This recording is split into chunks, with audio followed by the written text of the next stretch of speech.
दोस्तों, स्वागत है आप सभी का आपका अपना चैनल निस क्लासेज में। दोस्तों, आज का सेशन बहुत ही इम्पोर्टेंट है क्योंकि आज के इस सेशन में क्लास 12 केमिस्ट्री के एमसीक्यूज को सॉल्व करने वाले हैं। इस सेशन में जितने भी ऑब्जेक्टिव क्वेश्चन हैं वो सब वेरी इंपॉर्टेंट है, आप सबके एग्जाम के लिए बहुत हेल्पफुल होने वाला है आप सबके एग्जाम में। तो चलिए अंत तक बने रहिए, वीडियो को स्किप मत कीजिए। अगर आप लोगों ने इससे पहले का वीडियो नहीं देखा है तो डिस्क्रिप्शन में उन सभी का प्लेलिस्ट दिया गया है, वहाँ से देख सकते हैं। केमिस्ट्री के क्वेश्चन बैंक का भी दिया हुआ है और बायोलॉजी, फिजिक्स, इन सभी के प्लेलिस्ट दिए गए, वहाँ से आप लोग देख सकते हैं। और इस सेशन को अपने दोस्तों में शेयर कीजिए और उन सबको भी शामिल कीजिए। तो चलिए शुरू करने से पहले आप लोगों से रिक्वेस्ट है कि आप लोगों ने अभी तक हमारे चैनल सब्सक्राइब नहीं किया है तो प्लीज़ वीडियो को लाइक करें, चैनल को सब्सक्राइब करें और बेल आइकन को दबा दें ताकि जितने भी अपडेट हो सबसे पहले आपके पास पहुँचे। तो चलिए बढ़ते हैं, अंत तक बने रहिए। इस सेशन में ये वस्तुनिष्ठ प्रश्न को सॉल्व करेंगे। प्रश्न संख्या 1 से 70 ने केवल 35 को ही चुनना है हम लोगों को और उसे OMR शीट में भरना है।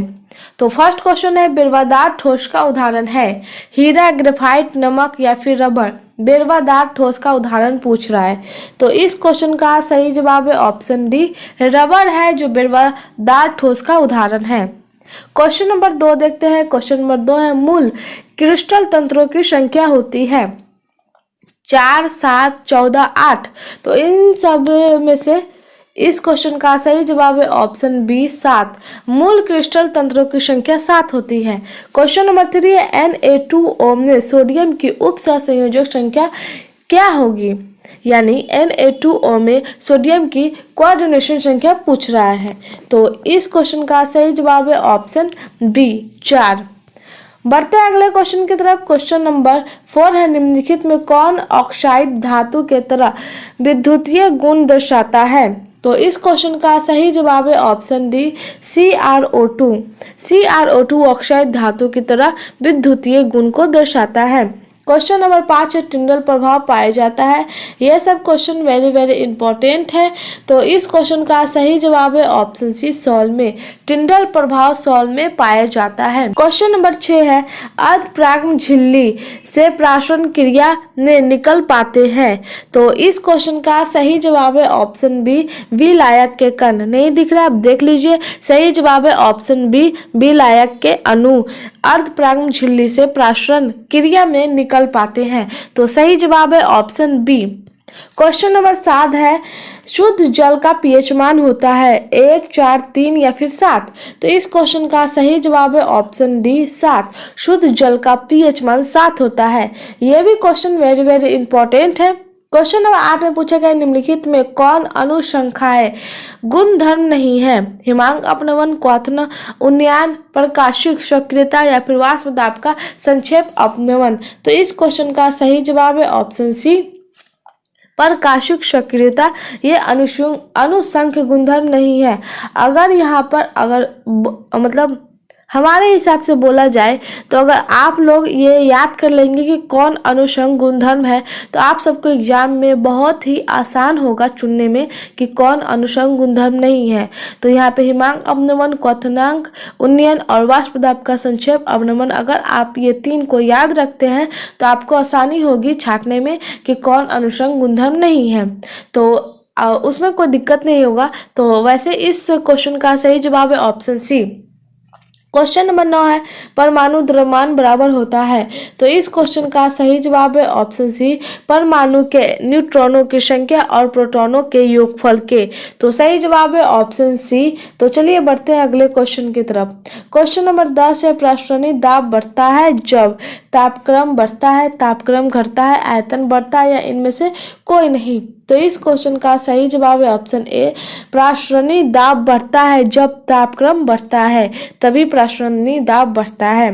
क्वेश्चन नंबर 11 है, जलीय घोल में हाइड्रोजन यानी H2 इनमें से अवकृत नहीं करेगा।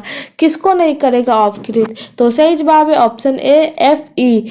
3+ को अपकृत नहीं करेगा। क्वेश्चन नंबर 12 में एक रासायनिक संरचना दिया हुआ है और E0 का मान है 1.30 वोल्ट, pH दिया हुआ है 2 इलेक्ट्रोड, विभव है।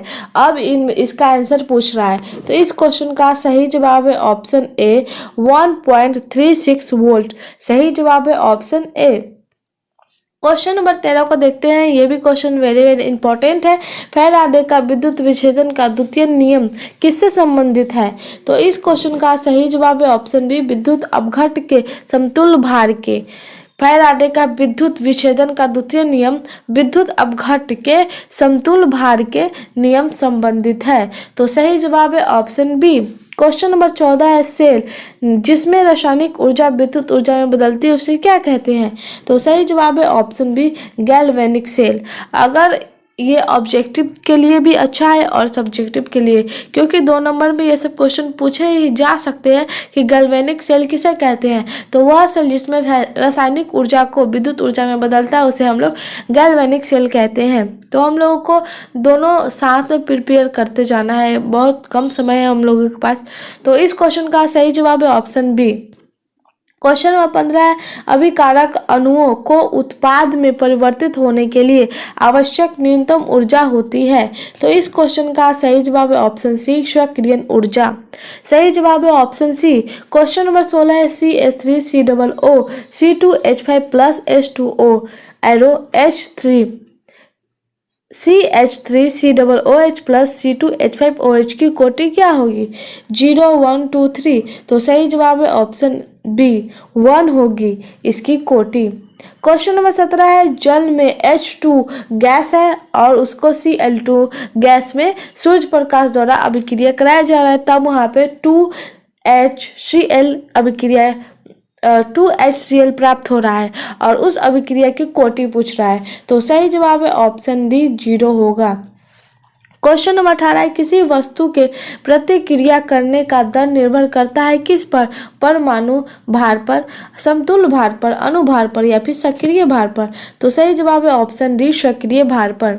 क्वेश्चन नंबर 19 है रासायनिक अधिशोषण में कितने परतें होती है? यह भी क्वेश्चन इंपॉर्टेंट है। तो सही जवाब है ऑप्शन ए 1 होती है रासायनिक अधिशोषण में परतें। अगर आप इन सभी को इम्पोर्टेंट समझकर चलेंगे तो आप अच्छे से प्रिपरेशन कर लेंगे, लेकिन अगर आप समझेंगे कि नहीं ये नहीं आने वाला है तो आप या फिर हम नहीं जानते हैं ना कि कैसा क्वेश्चन पेपर आएगा, तो हम लोग को सभी को इम्पोर्टेंट लेकर चलना है। क्वेश्चन नंबर 20 देखते हैं निम्न में से किसमें टिंडल प्रभाव नहीं पाया जाता है? तो सही जवाब है ऑप्शन ए चीनी के घोल में टिंडल प्रभाव नहीं पाया जाता है। क्वेश्चन नंबर 21 है एक उदाहरण है दूध, एक उदाहरण है किसका? तो सही जवाब है ऑप्शन डी पायरस का।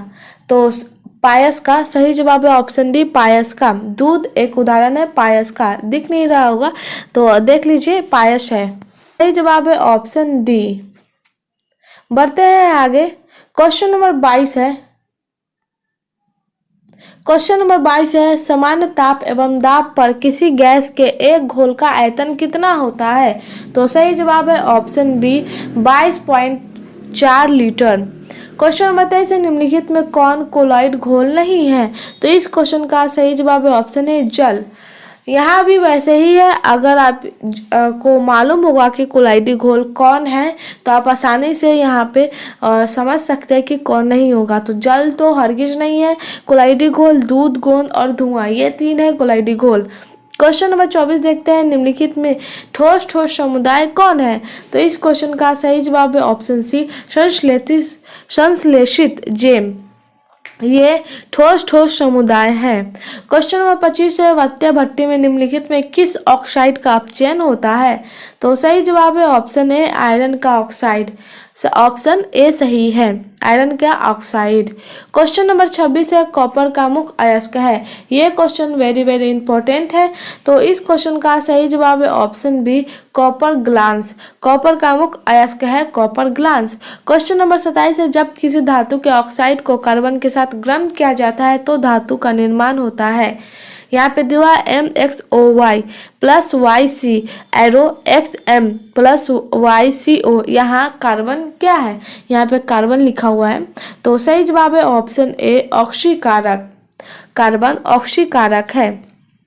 क्वेश्चन नंबर 28 है, निम्नलिखित में कौन सी धातु भू प्रकृति में प्रचुरता में पाई जाती है। ऐसा कौन सा धातु है जो भू धरती में बहुत अत्यधिक मात्रा में पाई जाती है। सही जवाब है ऑप्शन सी एल्युमिनियम। ये भी क्वेश्चन वेरी वेरी इंपॉर्टेंट है, कई बार बोर्ड एग्जाम में पूछे गए कि ऐसी कौन सी धातु है जो भू प्रकृति में प्रचुर मात्रा में पाई जाती है। तो इस क्वेश्चन का सही जवाब है option C aluminium. Question number 29 है, डोलामाइट खनिज में पाया जाता है। तो इस क्वेश्चन का सही जवाब है option A magnesium. Question number 30 है, गलेना किसका अयस्क है। तो इस क्वेश्चन का सही जवाब है ऑप्शन बी पीबी। सही जवाब है ऑप्शन बी। यह सब क्वेश्चन वेरी वेरी इंपॉर्टेंट है। क्वेश्चन नंबर 31 है, निम्नलिखित में सबसे बड़ा बॉन्ड कोण किसमें पाया जाता है। तो इस क्वेश्चन का सही जवाब है ऑप्शन डी NH3। NH3 साफ से लिख दे रहे हैं। सही जवाब है ऑप्शन डी NH3। तो NH3 है जो सबसे बड़ा बॉन्ड कोण पाया जाता है। तो चलिए नेक्स्ट क्वेश्चन को देखते हैं। क्वेश्चन नंबर 32 है, H2SO4 है एक द्विभाषमिक अम्ल, एकल भाषमिक अम्ल, एकल अम्लीय भस्म और द्वितीय अम्लीय भस्म। तो कौन है, तो वो सही जवाब है ऑप्शन ए द्विभाषमिक अम्ल। ये भी क्वेश्चन इंपॉर्टेंट है। क्वेश्चन नंबर 33 है, बिस्मथ की सबसे अस्थायी ऑक्सीकारक अवस्था क्या है। तो सही जवाब है ऑप्शन ए +3। बिस्मथ की सबसे अस्थायी ऑक्सीकारक अवस्था है +3। क्वेश्चन नंबर 34 है, कौन सबसे शक्तिशाली यानी प्रबलतम ऑक्सीकारक पदार्थ है। F2Cl2 I2 या फिर Br2। तो सही जवाब है ऑप्शन ए F2 सबसे शक्तिशाली यानी प्रबलतम ऑक्सीकारक पदार्थ है। तो बढ़ते हैं अगले क्वेश्चन की तरफ। आप लोग अंत तक बने रहिए, वीडियो को स्किप मत कीजिए और अपने दोस्तों को भी ये वीडियो शेयर कीजिए। तो चलिए क्वेश्चन नंबर 35 को देखते हैं। क्वेश्चन नंबर 35 है, सल्फाइड अयस्क का समाहरण किया जाता है फ्रेन उत्प्लावन विधि द्वारा, विद्युत विच्छेदन द्वारा, भर्जन द्वारा या फिर इनमें से कोई नहीं। तो सही जवाब है ऑप्शन ए फ्रेन उत्प्लावन विधि के द्वारा सल्फाइड अयस्क का समाहरण किया जाता है। क्वेश्चन नंबर 36 भी इंपॉर्टेंट है, हीलियम का मुख्य स्रोत क्या है। तो इस क्वेश्चन का सही जवाब है ऑप्शन सी हीलियम का मुख्य स्रोत सूर्य है। क्वेश्चन नंबर 37 है, निम्नलिखित में सबसे प्रबल अम्ल कौन सा है। तो इस क्वेश्चन का सही जवाब है option D Bl3। Question number 38 है, निम्नलिखित में किसका बंधन कोण सबसे अधिक है। तो सही जवाब है ऑप्शन सी Bf3 का। बढ़ते हैं अगले क्वेश्चन की तरफ। क्वेश्चन नंबर 39 है, अनुचुंबकत्व प्रदर्शित करने वाला पदार्थ कौन सा है। तो इस क्वेश्चन का सही जवाब है option B O2।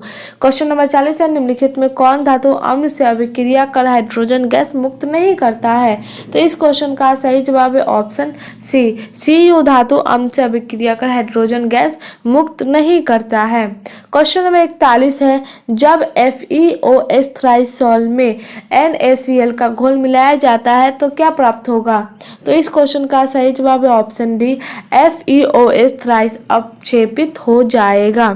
Question number 42 है, डी ऑर्बिटल का आकार होता है। यह भी क्वेश्चन इंपॉर्टेंट है। तो इस क्वेश्चन का सही जवाब है option C double dumbbell. D orbital का आकार डबल डम्बवेल होता है। क्वेश्चन नंबर 43 संक्रमण तत्व है। तो इस क्वेश्चन का सही जवाब है ऑप्शन सी डी खंड के तत्व संक्रमण तत्व है। तो चलिए बढ़ते हैं अगले क्वेश्चन की तरफ। क्वेश्चन नंबर 44 से, हमेशा स्वतंत्र अवस्था में पाई जाने वाला धातु कौन है। तो यह भी क्वेश्चन इंपॉर्टेंट है। तो इस क्वेश्चन का सही जवाब है ऑप्शन ए सोना। हमेशा स्वतंत्र अवस्था में पाए जाने वाला धातु है सोना। क्वेश्चन नंबर 45 है, H2PtCl6 का IUPAC नेम क्या है। तो सही जवाब है ऑप्शन ए डाइहेक्सा क्लोरोप्लेटिनिक 4 एसिड। सही जवाब है ऑप्शन ए। क्वेश्चन नंबर 46 है, निम्न में किसकी आकृति चतुष्फलक होती है। तो इस क्वेश्चन का सही जवाब है ऑप्शन डी NiCl4 पर पावर 2-। तो सही जवाब है ऑप्शन डी। क्वेश्चन नंबर 47 है, किस यौगिक के केंद्रीय धातु का प्रसंस्करण DsP2 है। तो इस क्वेश्चन का सही जवाब है ऑप्शन सी NiCN4 पर पावर 2-। सही जवाब है ऑप्शन सी। क्वेश्चन नंबर 48 है, ऊष्मा और विद्युत का सबसे अच्छा चालक है। यह भी क्वेश्चन इंपॉर्टेंट है, तो इस क्वेश्चन का सही जवाब है option C, graphite. Question number 49 भी कई बार बोर्ड एग्जाम में पूछे गए हैं। एल्किल का सामान्य सूत्र क्या होगा? तो इस क्वेश्चन का सही जवाब है ऑप्शन ए, CnH2m। एल्कीन का सामान्य सूत्र CnH2n होता है। क्वेश्चन नंबर 50 है, CH4 में CH4 में सिग्मा बंधों की संख्या कितनी होती है? यह भी क्वेश्चन इंपॉर्टेंट है, तो सही जवाब है ऑप्शन ए, 4 होती है। सी में 4 होते हैं बंध, H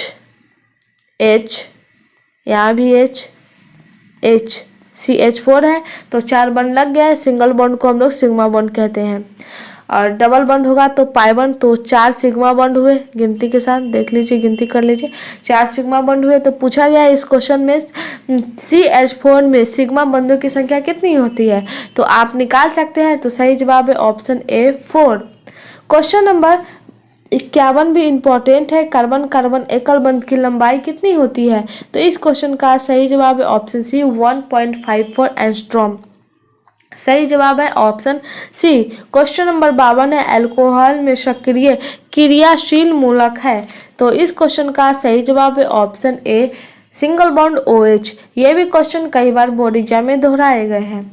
क्वेश्चन नंबर 53 में एक रासायनिक संरचना दिया हुआ है और उस यौगिक का नाम पूछ रहा है। तो सही जवाब है ऑप्शन बी, ये फिगर फिनॉल का है, फिनॉल यौगिक का नाम है। तो सही जवाब है ऑप्शन बी। क्वेश्चन नंबर 54 है, मिथेनॉल का सूत्र क्या होगा? तो सही जवाब है ऑप्शन ए, CH3OH मिथेनॉल का सूत्र है। तो सही जवाब है ऑप्शन ए। क्वेश्चन नंबर 55 है, CH3OC2H5 का IUPAC नाम क्या है? तो इस क्वेश्चन का सही जवाब है ऑप्शन डी, इनमें से कोई नहीं है। क्वेश्चन नंबर 56 है, कीटोन का क्रियाशील मूलक होता है। यह भी क्वेश्चन इंपॉर्टेंट है, तो इस क्वेश्चन का सही जवाब है option A, 2 single bond C बराबर O। तो सही जवाब है ऑप्शन ए। क्वेश्चन नंबर 57 है, एल्डिहाइड जिसमें अल्फा हाइड्रोजन नहीं होता है उसमें भाग लेते हैं। तो सही जवाब है ऑप्शन ए, कैनिजारो अभिक्रिया। इस क्वेश्चन का सही जवाब है ऑप्शन ए। क्वेश्चन नंबर 58 है, यौगिक CH2 double bond CH single bond CH double bond CH single bond CHO कितने कोनोनिकल संरचना दिखाता है? तो इस क्वेश्चन का सही जवाब है ऑप्शन सी, 3 कैनोनिकल संरचना दिखाता है। क्वेश्चन नंबर 59 है, कैल्शियम फॉर्मेट का शुष्क स्त्रावन देता है। तो इस क्वेश्चन का सही जवाब है ऑप्शन ए, HCHO। सही जवाब है ऑप्शन ए। क्वेश्चन नंबर 60 में संरचना दिया हुआ है और उसमें X पूछ रहा है तो इस क्वेश्चन का सही जवाब है ऑप्शन बी, SN या फिर HCl। X है SN या फिर HCl। सही जवाब है ऑप्शन बी। क्वेश्चन नंबर 61 है, मिथाइल एमीन को बनाया जा सकता है किसके द्वारा? तो सही जवाब है ऑप्शन बी, हॉफमैन्स ब्रोमाइड अभिक्रिया द्वारा मिथाइल एमीन को बनाया जा सकता है। क्वेश्चन नंबर 62 है, एनिलीन एवं एसिटैल्डिहाइड प्रतिक्रिया कर बनाते हैं। तो इस क्वेश्चन का सही जवाब है ऑप्शन डी, स्किप्स बेस। तो इस क्वेश्चन का सही जवाब है ऑप्शन डी। तो चलिए बढ़ते हैं अगले क्वेश्चन की तरफ। नंबर 63 है, C3H9N से बनने वाले बहुलक की संख्या है। तो इस क्वेश्चन का सही जवाब है ऑप्शन सी, 4। बनने वाले बहुलक की संख्या 4 है। क्वेश्चन नंबर 64 है, निम्नलिखित में कौन बायोडिग्रेडेबल बहुलक है? तो इस क्वेश्चन का सही जवाब है option A, cellulose. Question number 65 है, कार के टायर में प्रयुक्त होता है। तो इस क्वेश्चन का सही जवाब है ऑप्शन ए, ब्यूना रबर। ये भी क्वेश्चन इंपॉर्टेंट है। क्वेश्चन नंबर 66 है, कौन सा विटामिन की कमी से रतौंधी होता है? तो इस क्वेश्चन का सही जवाब है ऑप्शन ए, विटामिन ए की कमी से रतौंधी होती है। क्वेश्चन नंबर 67 है, ग्लूकोज में कायरल कार्बन की संख्या कितनी होती है? तो इस क्वेश्चन का सही जवाब है ऑप्शन ए, कार्बन में कायरल ग्लूकोज में कायरल कार्बन की संख्या 4 होती है। बढ़ते अगले क्वेश्चन की तरफ। क्वेश्चन नंबर 68 है, डिटॉल का उपयोग किया जाता है। तो सही जवाब है ऑप्शन ए, प्रतिरोधी यानी एंटीसेप्टिक के रूप में डिटॉल का उपयोग किया जाता है। यह भी क्वेश्चन हो सकता है इस बार पूछे जाए क्योंकि इम्पोर्टेंस क्वेश्चन है। कपड़ा धोने का सोडा होता है, यह भी क्वेश्चन इम्पोर्टेंट है। तो इस क्वेश्चन का सही जवाब है ऑप्शन है Na2CO3.10H2O। ये कपड़ा धोने का सोडा का रासायनिक सूत्र है। क्वेश्चन नंबर 70 भी इम्पोर्टेंट है, बुझा हुआ चूना है। तो इस क्वेश्चन का सही जवाब है ऑप्शन सी, CaOH ट्वाइस। तो सही जवाब है ऑप्शन सी। तो दोस्तों आई होप ये वीडियो आप सबको पसंद आया है। पसंद आया तो लाइक करें, चैनल को सब्सक्राइब करें और बेल आइकन को दबा दें। चलिए आज का सेशन यहीं पर समाप्त करते हैं। जल्दी से वीडियो को लाइक करें, चैनल को सब्सक्राइब करिए और बेल आइकन को दबाइए ताकि जितने भी नोटिफिकेशन हो सबसे पहले आपके पास पहुंचे। और कमेंट में बताइए कि ये वीडियो आप सबको कैसा लगा और इस सेशन को जल्दी से ज़्यादा अपने दोस्तों में शेयर कीजिए। तो चलिए मिलते हैं अगले सेशन में। अभी के लिए बस इतना ही। धन्यवाद।